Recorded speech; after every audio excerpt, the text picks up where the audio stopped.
Spooked.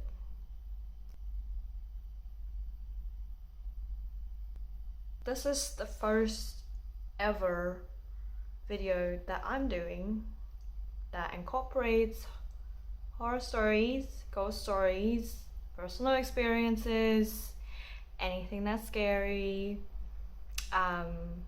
together with makeup.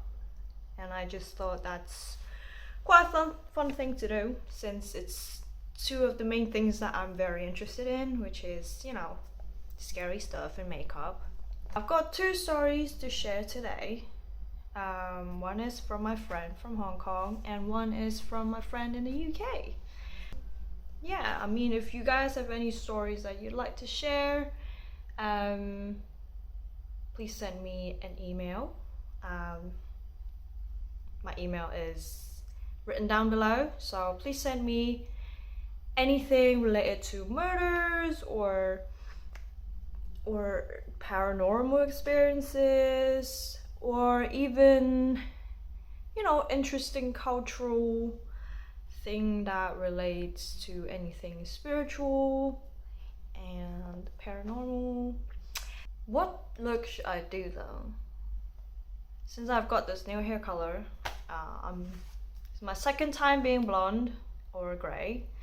I just wanted to do something that's quite simple, easy to do, not like my usual Instagram crazy looks. I want to do something that people can achieve, and obviously still is easy to do. But yeah, I think I'm going to do a normal red smoky eye. I know it's just a smoky eye, but it works. It's actually one of the everyday looks that I love doing on myself. Other than a simple eyeliner or graphic liner, a red smoky eye is like bam bam, let's go. I'm just gonna go in with like a liquid highlighter or something like that before anything else, because it just gives me that extra glow, and it feels nice on the skin to look at. It looks good on the skin, you know, bare skin. But yeah, so this story is sent to me from my friend in Hong Kong. As everyone knows, we have a whole different set of tradition, religion, beliefs. So I just find it very interesting, and it's something that I don't know much about because there isn't a lot of films that are based on, like, you know, Chinese exorcism or Chinese traditions and how Chinese exorcism works. I just thought that it's cool to share, you know, paranormal experiences in different cultures and how different they could be, and you know, how different cultures react and would treat things like that. My friend does not really want to disclose her name, but she is my friend from Hong Kong, and she said that she's been experiencing some weird stuff ever since she was young. So I'm just gonna go ahead and apply my foundation while telling you the story. Since I was young, there have been weird things happening around me, especially when there isn't enough sunlight. I would hear noises. Not enough sunlight meaning when your days turn into night. By that she means that she is a night owl. She works better at night and she loves working at night. I feel that. I love working at night. So this happened the year before my undergraduate final year project. Because I am a deadline fighter, assignments would be done right before deadline. Also, I am the person who works more efficient during nighttime. For example, 11 p.m. to 4 a.m. Eventually, Eventually, I became a deadline fighter during the night. Those are the uni days, isn't it?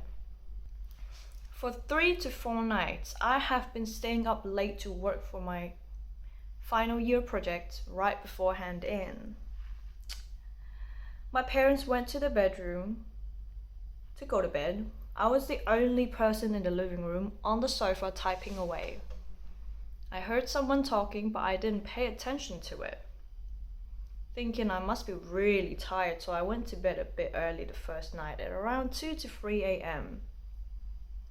On the second day, I went to uni for a consultation with my supervisor, borrowed some books from the library. It was already 11, 12 o'clock at night when I got home. My dad had a night shift. My mom went to bed early. Her bedroom door was open, so I went to close it. Such a nice girl.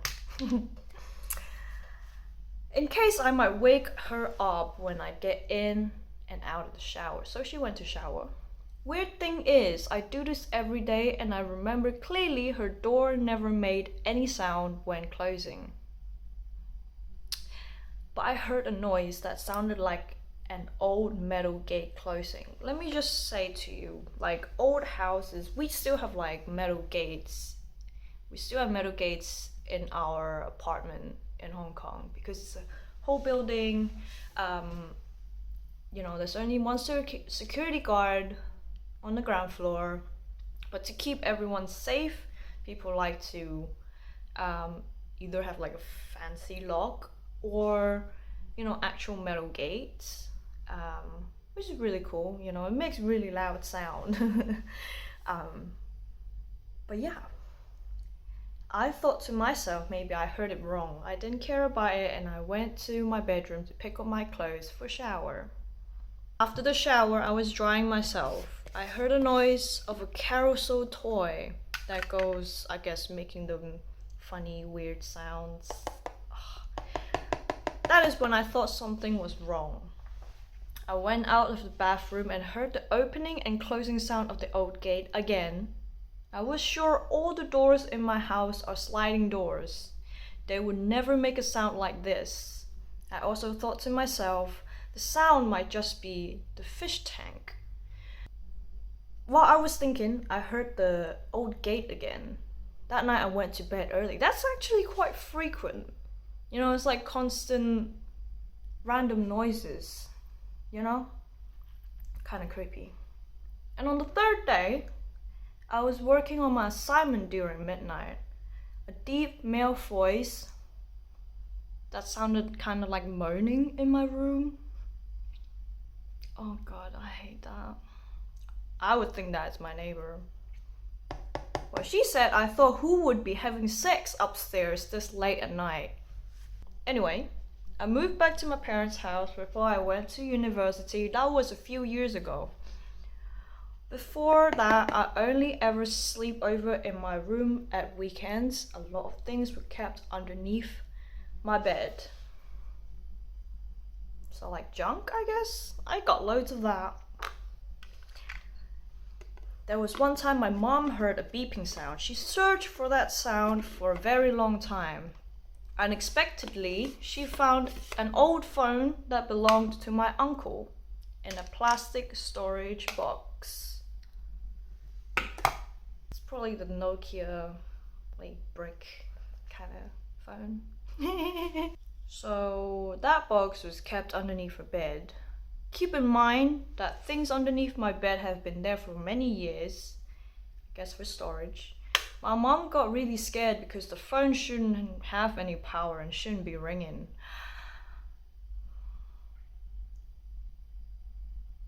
Oh my God, that's fucking scary.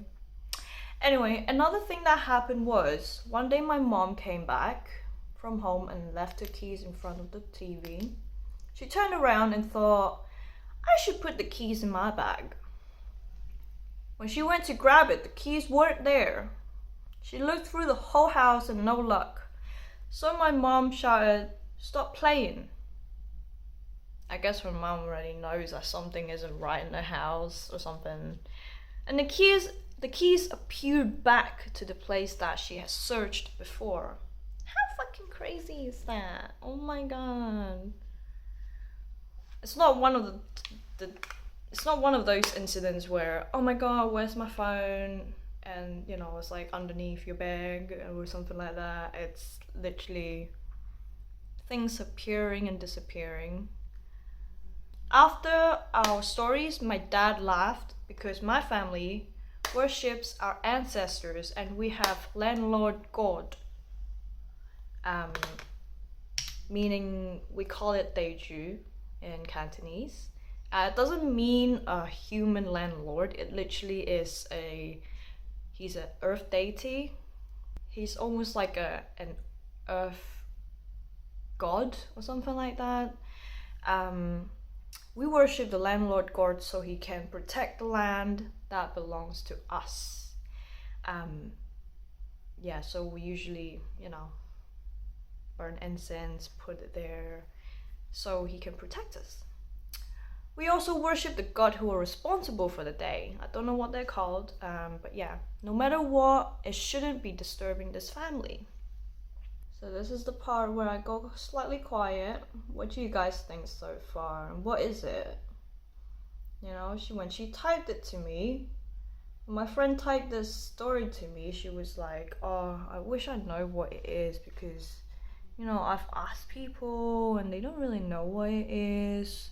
Or they'll say, well, if you worship the god, if you do what you are supposed to do, that you've done what you're supposed to do, you shouldn't have all those problems. But obviously, for her, it's still ongoing. So I don't really know what it is. It sounds quite random, but I feel like it's just, you know, a naughty ghost. Might not be though. I have also spoken of this to a friend of mine who knows about paranormal. They said either it has been there before you arrived, and when you moved in, you didn't manage to sort it out properly. So kind of like a ritual before you move in or something like that. You know, if you believe all of that stuff, you will know what to do.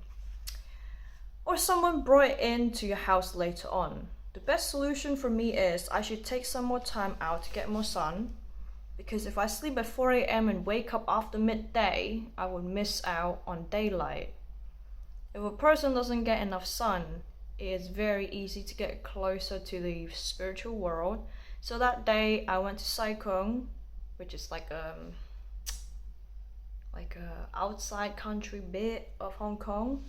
It's really nice, amazing seafood. But yeah, she said she went out to Saikong to get some sun, and when I got back, I felt a lot calmer and at peace.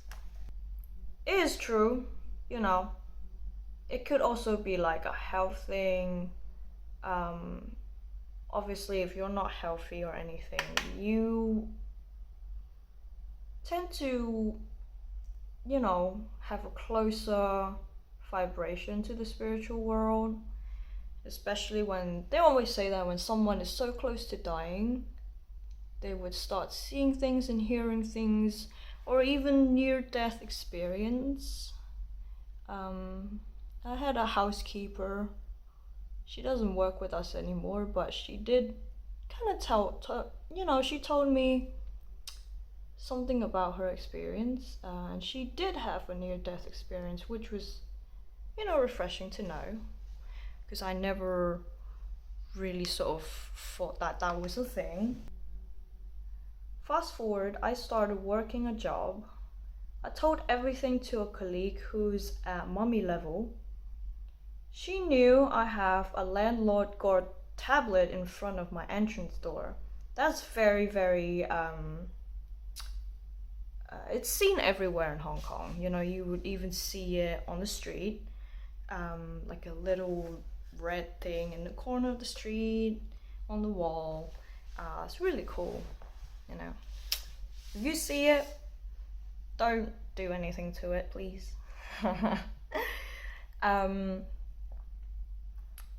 We had prayed to the gods before we moved in, so she did what she needed to do, I guess. She found it very weird that these things were happening. She only asked me and my family when it rains, how do you take your umbrella inside your house through your front door? So I told her I would always close my umbrella while getting in through the door, if not water will drip. My colleague then told me that that's wrong. If I do that, I would have taken things inside my house bypassing the landlord god. It's kind of like, hiding that thing. So the landlord god won't be able to see. So it makes sense. It's always got reasons to traditions and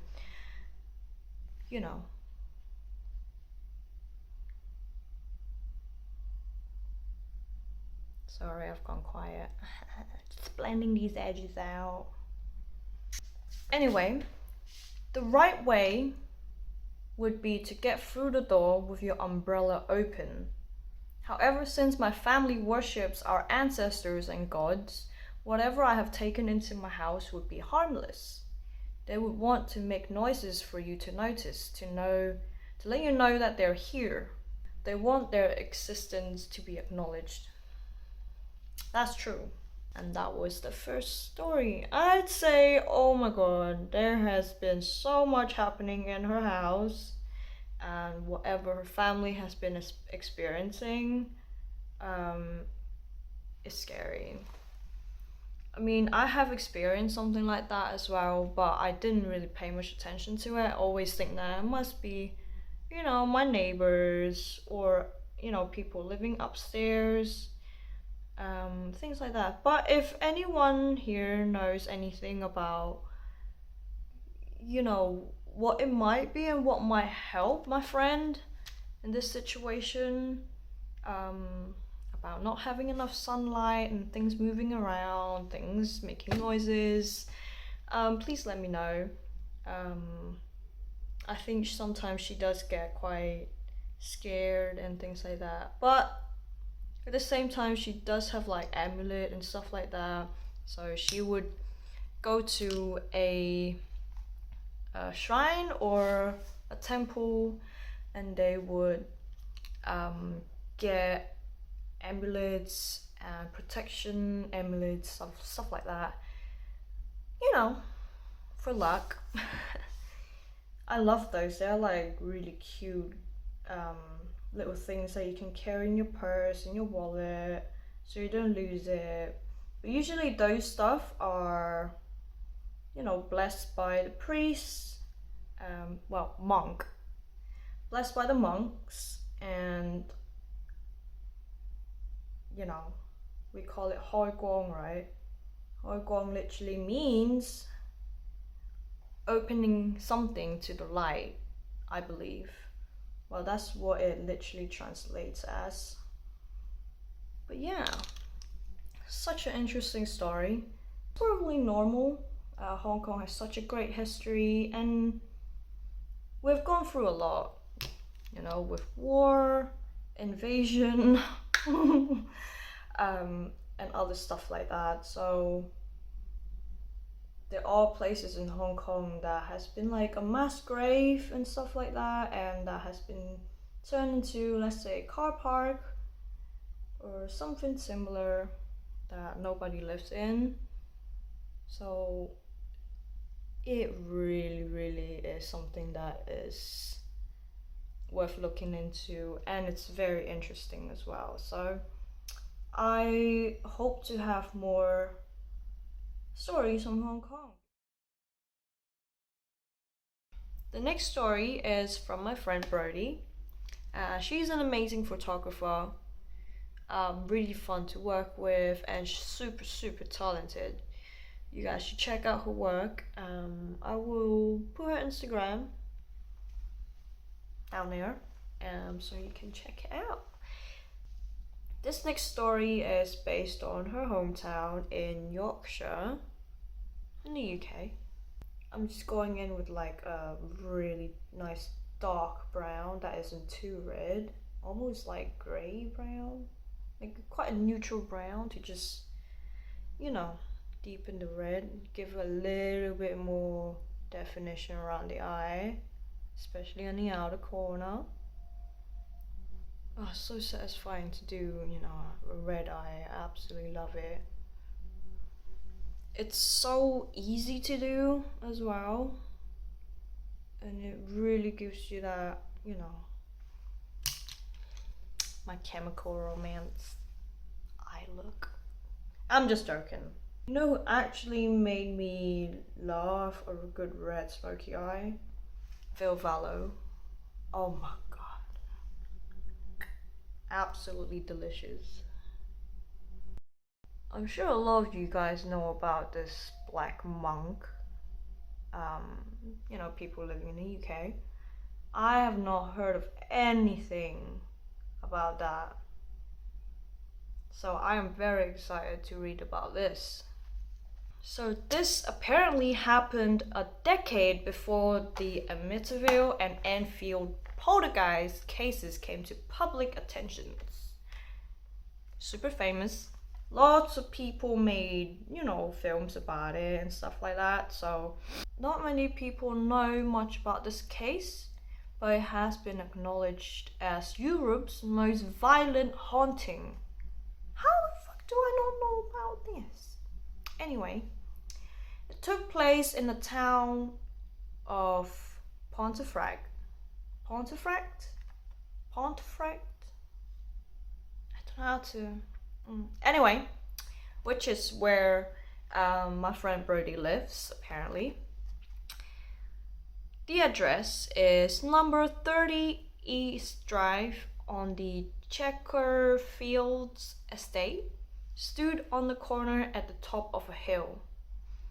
She said my mom would walk past this place to get to school. So it's a very friendly neighborhood, I guess.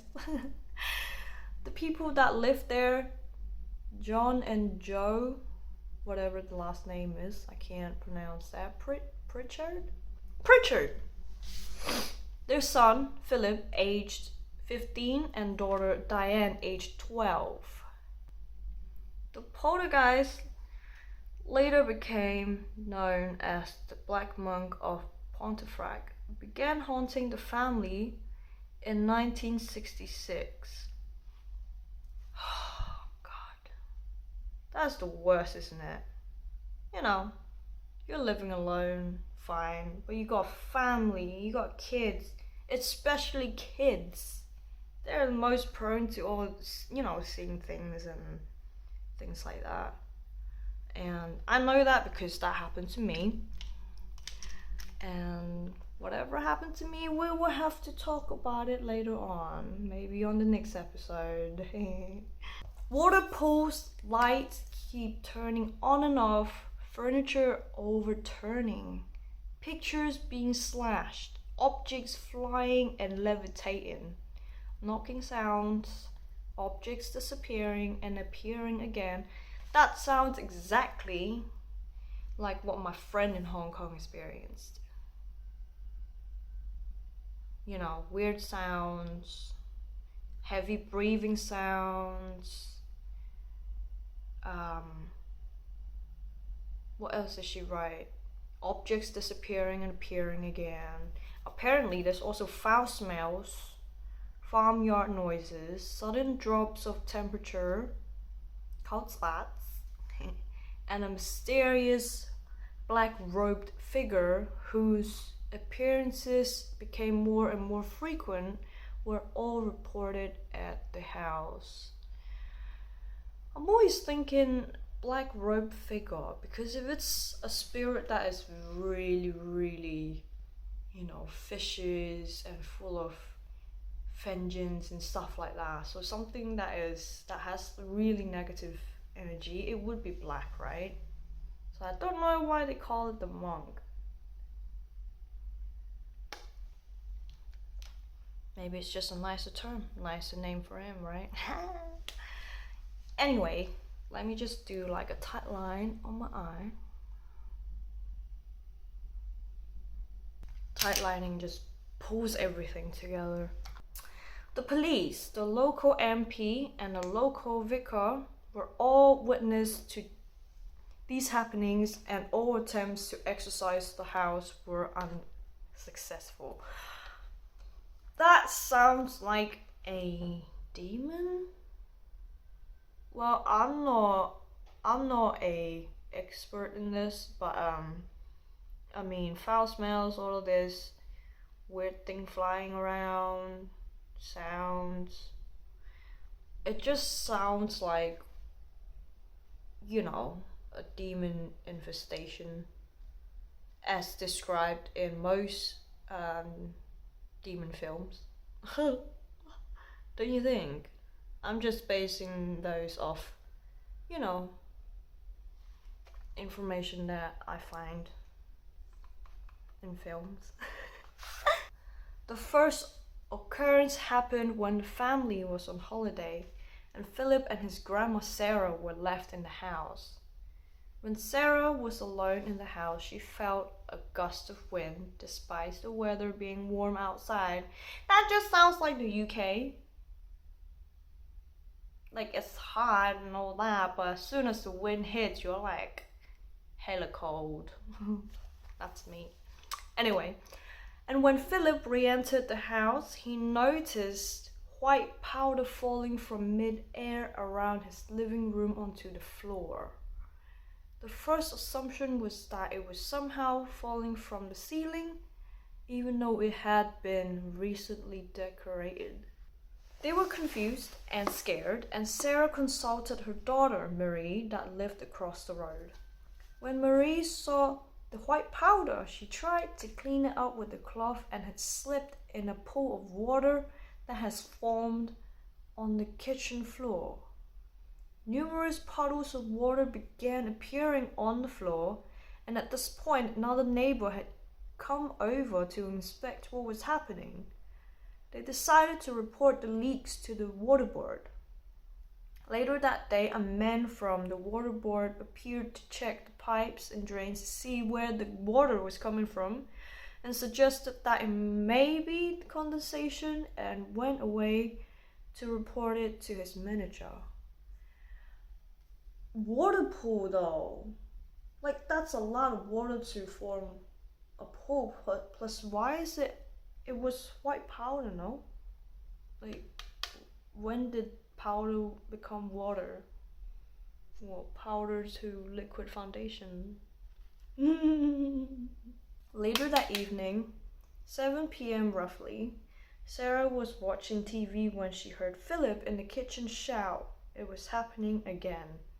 The worktop was covered with sugar and dry tea leaves, and the button of the tea dispenser went slowly in and out several times. That's just a work of a really, really naughty ghost or demon. Or, I don't know, a very, very naughty ghost who likes to press buttons, you know? The ones that wants to press all the buttons on the lifts so it stops at each floor. Sounds like that to me. This carried on even when the tea dispenser was empty, and in desperation, Sarah shouted, "Stop it!" And as she did, a loud crash came from the hallway. Expecting a burglar, they opened the door slowly to find a silent, dark, and empty hallway until the hall light had clicked on by itself.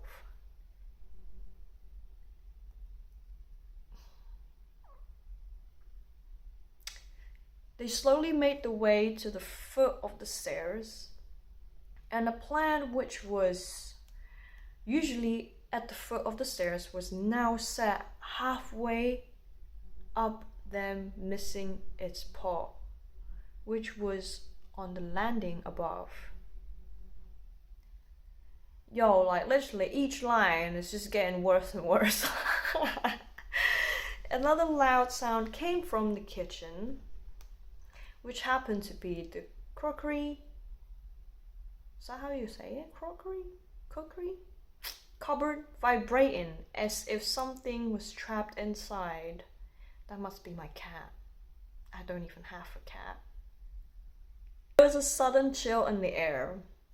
They visited the neighbor's house to ask if they were responsible for the noise, to which they replied, "We thought it was you." "It's not my fault." "Don't be coming into my house and telling me that me be making much noise. It's not me." Okay? Sarah, Philip, and Marie discussed the events until around 9:30 at night, when Marie left hoping it was all over. Philip decided to go to bed, and so did Sarah. After locking up and switching off the downstairs light, she went into Philip's room to wish him a good night, and a heavy chest of drawers began swaying without explanation. Oh, hell no. They both left the house and slept at the neighbors out of fear for their safety.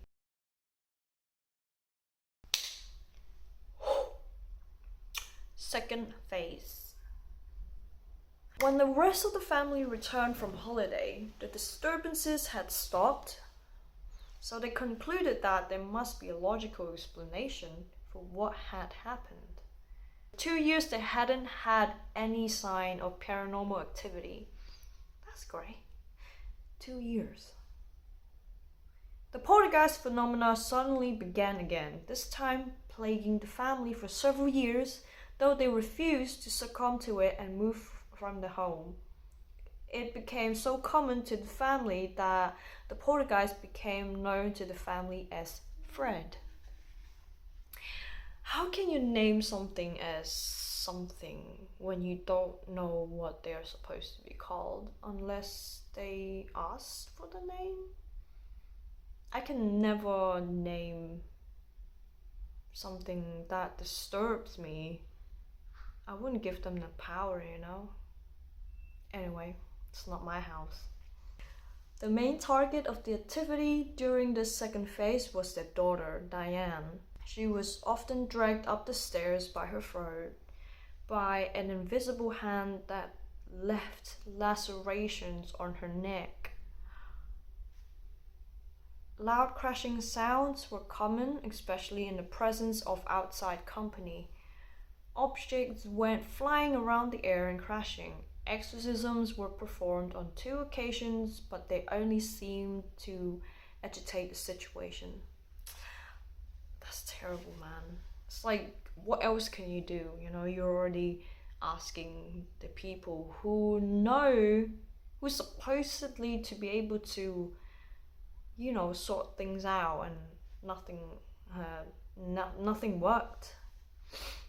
After a concerned family friend doused holy water throughout the home, the poltergeist responded by painting upside-down crosses on the living room walls and doors and destroying the crucifixes that decorated the house. This is the worst. I mean, I gotta repaint my fucking room. Do you know how much that costs and how much work to redecorate everything? The physical manifestation of the poltergeist did not occur until quite late in the haunting. The figure first appeared to Joe and Jean while they lay in their bed, but it soon dissipated. On a few subsequent occasions, other members of the family, as well as visitors, reported seeing a figure that looked like a monk, though nobody saw the face underneath the robes. Someone needs to ask this poltergeist, someone needs to ask this monk what he really is. Because I thought, you know, if you're a monk, you're protected by the gods or something like that. It might be a cult. Let's just call them a monk from a cult. Anyway, the reoccurrence of the poltergeist. Tom Cuniff later identified the poltergeist as a 16th century monk, oh here we go, who was hung for the rape and murder of a girl during the reign of Henry VIII. Ever since that time, he was known as the Black Monk of Pontefract. The house was said to have been built next to the side of the town's gallows. The events that occurred in the house were recreated in the 2012 horror film When the Lights Went Out. I'm gonna watch that tonight. Maybe not tonight. I'll watch it with someone. As the film about the hauntings hit cinemas, public interest in the haunting rose, sparkling numerous visitors to the house. Hope this spooked you a bit. It's mad because there are monk tunnels running under Pontefract from the cathedral to the church, etc. But yeah, enjoy my very local horror story, Brody.